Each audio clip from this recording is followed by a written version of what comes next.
Paz e bem a todos. Remorso, arrependimento. Essas sensações, essa condição psíquica em que muitos nos encontramos, elas são reações culturais da nossa bagagem moral neste plano. Neste momento em que estamos vivendo, sentindo, percebendo as coisas ao nosso redor, nós temos, cada um, a bagagem cultural de sua própria formação, de sua religiosidade e de seu entendimento perante tudo isso. E é através desse filtro que nós vamos sentir de forma diferenciada os impactos da culpa, do remorso e do arrependimento. Tais sentimentos, quando vêm, afloram em nós, eles demonstram um estado no qual pode se extrair algo de positivo, qual seja o entendimento de que os procederes que geraram tais sentimentos não estão adequados com a conduta que nós esperamos de nós mesmos ou que a sociedade espera de nós, seja a nível familiar, seja a nível profissional, enfim. Agora, o que nós ganhamos, sofremos ou somos impactados por essas três sensações? O que acarreta em nós? Qual é a resultante disso? Se nós folharmos as páginas da filosofia espírita, nós encontraremos uma série de citações nas obras básicas referente a cada um desses sentimentos. A criatura, atingindo uma idade moral, ela vai fazer as suas reflexões acerca dos seus atos. A partir daí ela chega a determinadas conclusões. Nós temos o entendimento de que aquilo que nos leva a cometer algo do qual possamos nos arrepender são ocasionados por vícios ainda existentes na nossa conduta. Os espíritos resumem os males da humanidade no egoísmo e no orgulho. Então, se nós temos duas chagas morais, egoísmo e orgulho, nós precisamos entender o nosso nível de egoístas e orgulhosos no atual momento que vivemos. É nos interpretando, é nos percebendo de forma sincera que poderemos aquilatar a consequência dos nossos atos. Envolvidos com as tarefas do dia, nós somos constantemente enganados pela percepção externa à nossa volta. Como os nossos sentidos todos são voltados para perceber as coisas à nossa volta, nós tendemos a acreditar mais naquilo que nos cerca do que em nós próprios. É como se caísse um véu sobre a nossa própria existência e passássemos a viver cuidando das coisas alheias. Este é um dos motivos pelo qual nossos atos repercutem tanto à nossa volta. Quando questionamos os atos dos outros, quando ajuizamos o valor dos atos alheios, quando nos incomodamos em demasia sobre a consequência dos atos de outrem, isso faz com que nós nos afastemos de nós próprios. E ao longo da vida, nós vamos assimilando, enquistando tanto esses hábitos que chegamos na madureza da idade sendo desconhecidos de nós próprios.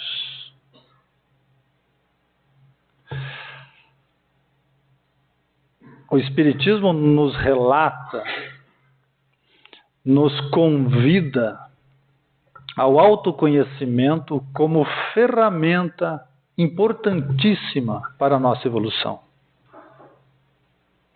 E se percebermos essa realidade do nosso próprio ocultamento ante a exuberante existência alheia à nossa volta, nós vamos perceber que estamos fazendo exatamente o contrário e nos desconhecendo cada vez que pensamos, acreditamos que estamos identificando ou conhecendo aquilo à nossa volta. O processo evolutivo é individual e cada um faz por si. O Espiritismo mostra que nós somos responsáveis por nós mesmos, tutores de nós mesmos. E se nós temos alguma responsabilidade por outros, são os pequeninos que vêm através de nós para o mundo e que nos chamam de pais. E assim mesmo, há de se considerar que isso deve ter um limite de idade para que nós permitamos que esses espíritos albergados sob nossa custódia possam deixar suas asas se desenvolverem e voar livremente, sem que nós tenhamos que ditar o que eles devem ou não fazer. É a nossa mania de viver a vida alheia. Sem entendermos a nossa condição lúcida, a nossa percepção, fica muito difícil de nos precavermos sob a influência da culpa, do remorso e do arrependimento. Na obra O Céu e o Inferno, de Allan Kardec, na sua primeira parte, capítulo 7, existe um ensaio teórico extraído da Revista Espírita, de março de 1869, intitulado, não poderia ter o melhor título, A Carne é Fraca. E neste ensaio os espíritos nos ensinam acerca da origem das más tendências que ainda albergamos conosco. E ele apresenta, de forma cientificista, na nossa fisiologia, as consequências dos nossos vícios espirituais. E deixa claro que é o espírito que molda o corpo vicioso que temos. Nos diz assim: o espírito é quem dá à carne as qualidades correspondentes ao seu instinto, tal como o artista que imprime a obra material, o cunho do seu gênio. Liberto dos instintos da bestialidade, o espírito elabora um corpo que não é mais um tirano de suas aspirações para a espiritualidade do seu ser, e é quando o homem passa a comer para viver e não mais vive para comer. foi extraído desse maravilhoso, desse exuberante texto. Nós temos condições ainda viciosas, porque nosso corpo foi talhado, foi moldado, foi elaborado por um espírito vicioso. Ou seja, hoje, este corpo que apresenta a nossa condição viciosa atual, ele é produto da encarnação passada.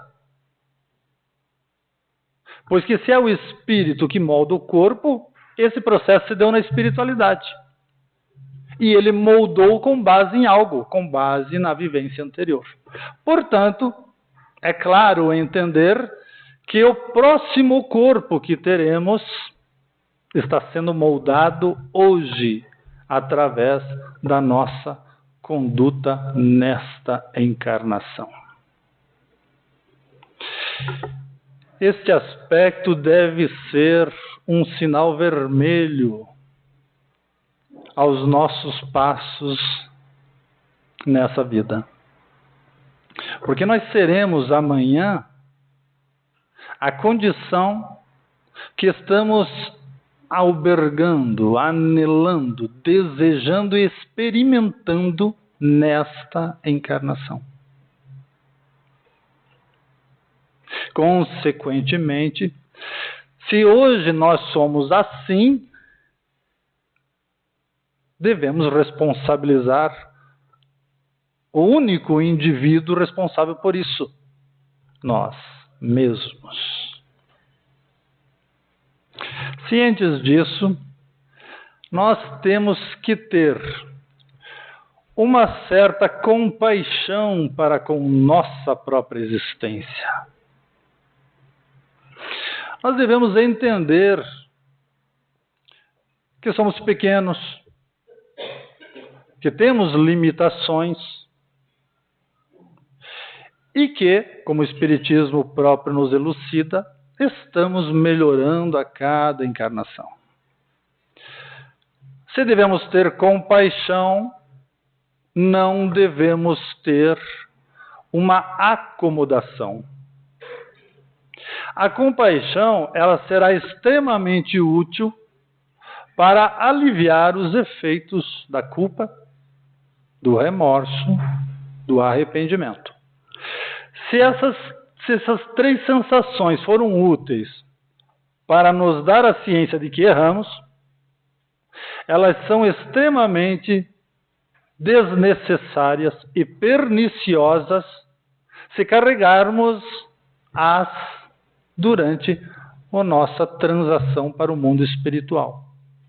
Porque ela nos imobilizará em um determinado ponto que já é passado, mas passa a ser atualizado toda vez que a culpa me cobra. Cobrado pela culpa, eu tendo a materializá-la e transformá-la em presente, mesmo estando ela perdida no passado. Quando nós desencarnamos, a nossa manifestação no mundo espiritual se dá através do perispírito. O perispírito é um corpo espiritual. É um corpo espiritual que aloja o nosso espírito imortal. Então hoje, agora aqui, nesse momento, para aqueles que não estão desdobrados, nós estamos em corpo físico, perispírito e espírito imortal, para simplificar. Perecido o corpo, nós nos desvinculamos desta condição física e adentramos o mundo espiritual munidos de um corpo espiritual que é o perispírito. É ele que moldará o meu próximo corpo. Bom, eu vou para o mundo espiritual desencarnado. O perispírito nos ensina os espíritos, eles não sentem as sensações do ambiente. Então, o perispírito não tem os órgãos sensitivos celulares adequados a receber a impressão de frio, calor,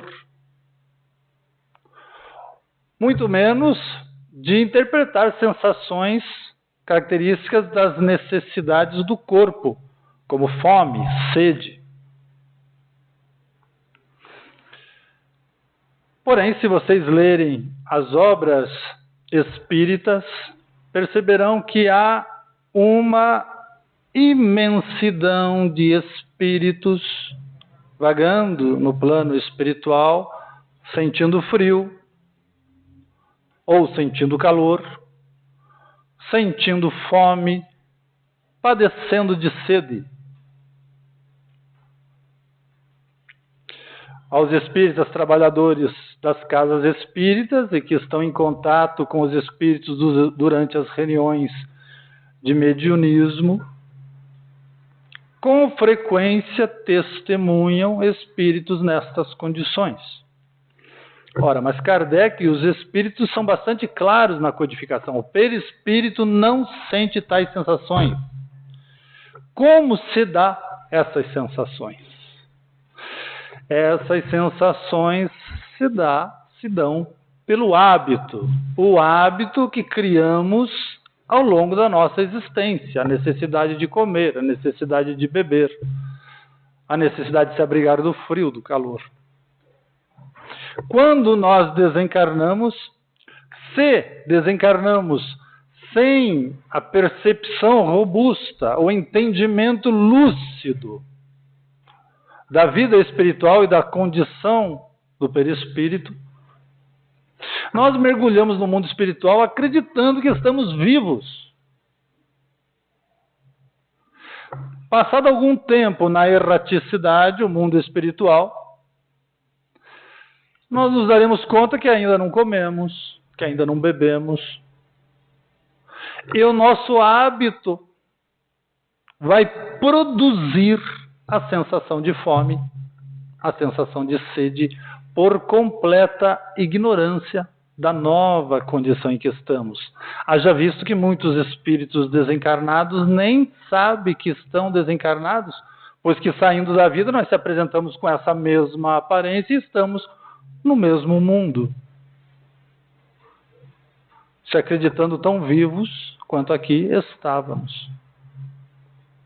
Então nós estamos libertos da carne, mas presos ao hábito que criamos, acreditando nesta realidade paralela e perecível.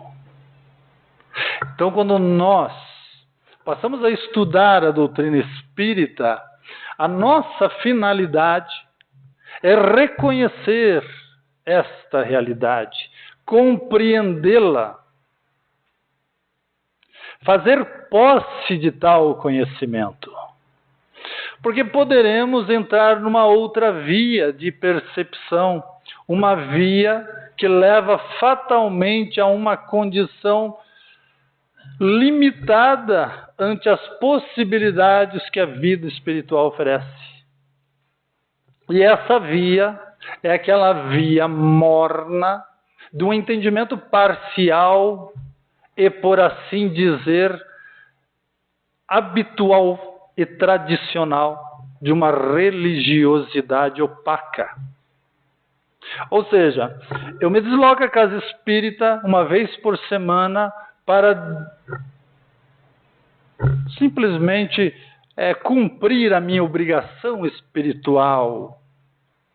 Eu venho aqui, assisto aquelas palavras, não abro livros, não estudo, não sei do que está falando, acho aquilo tudo muito complexo e chato, e deixo para lá, isso é coisa deles. Cumprido aquele falatório, eu vou para a cabine de passe, recebo o passe como outrora recebia a hóstia. E vou para casa achando-me purificado, quitado com a divindade, para na outra semana repetir a mesma coisa. E durante o dia que eu faço, eu percebo apenas a existência alheia. Eu me desconheço. Eu consolido o meu total autoconhecimento. Eu desprezo-me. em prol do problema alheio. Em prol de uma problemática que talvez nem seja minha. Em prol dos teres e dos haveres. Ou dos prazeres tão pueris e tão efêmeros que passarão sem dúvida. E depois eu estou na espiritualidade sem saber que desencarnei, sentindo frio, sentindo fome, sentindo necessidade disso, sentindo necessidade daquilo, procurando roupa, procurando casaco, procurando capa de chuva, guarda-chuva, sombrinha. Quando eu sou um espírito e o universo me pertence, eu estou livre.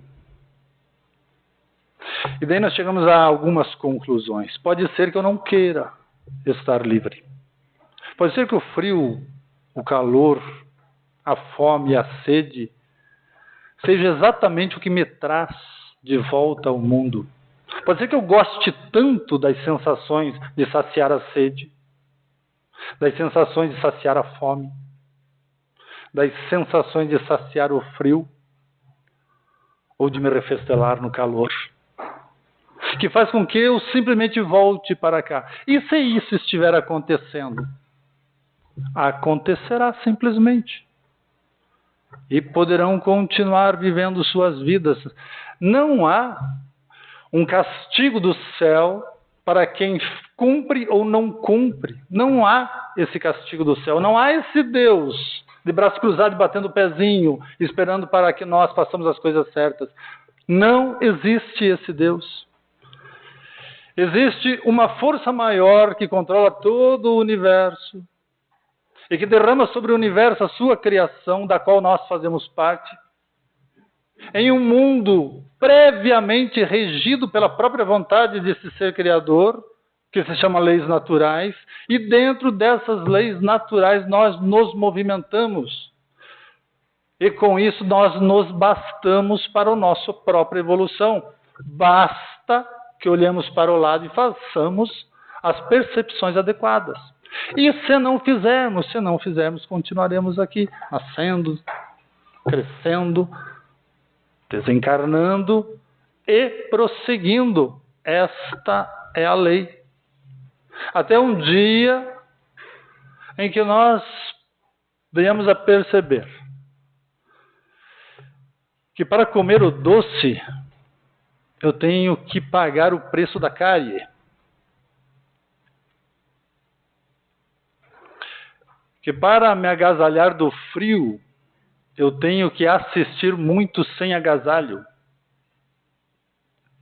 Que para comer um bom prato eu tenho que assistir na TV crianças morrendo de fome.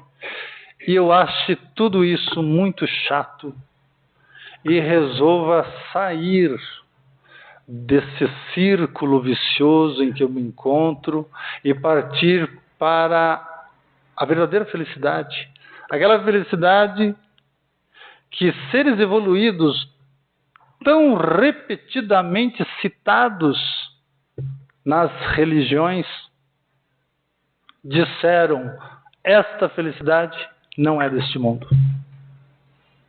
Disseram: larga tudo que você tem e me segue. E a nossa preocupação com os teres e haveres é tão grande que a gente fica pensando: caraca, mas ele falou para largar, mandar largar tudo e seguir, mas eu tenho tanta coisa. E não prevê que esse larga tudo supere tudo isso. A vida de desapego não é uma vida que se desvincula dos bens. Pode ser, mas não é essa a definição. A definição de desapego é não estar apegado às suas coisas e aos seus, mas usufruir de tudo que você tem. Principalmente se tem honestamente. Usufrua. Mas não se apegue.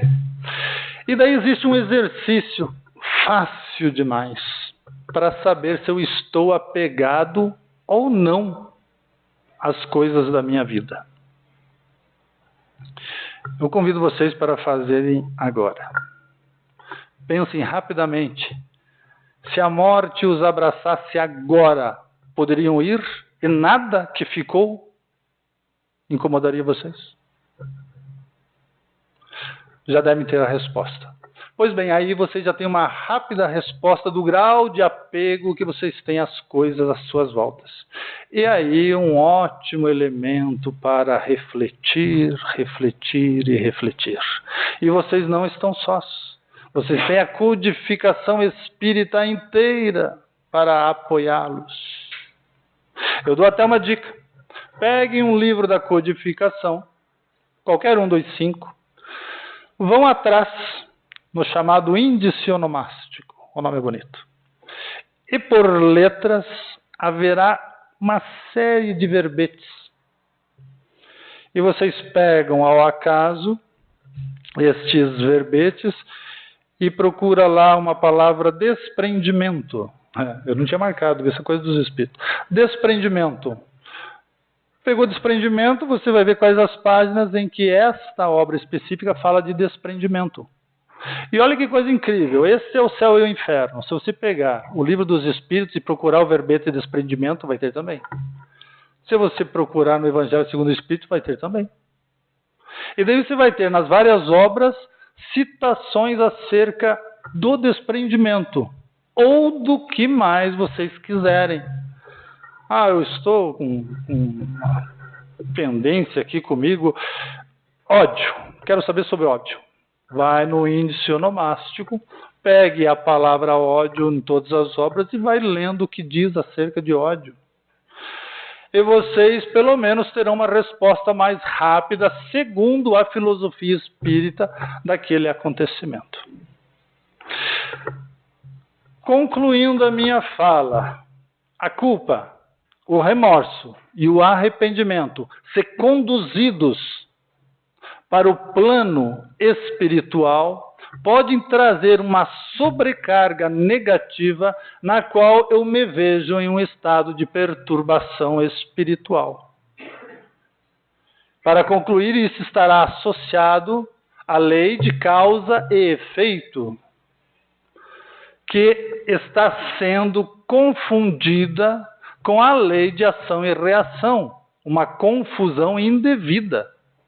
A lei de ação e reação é a terceira lei de Newton.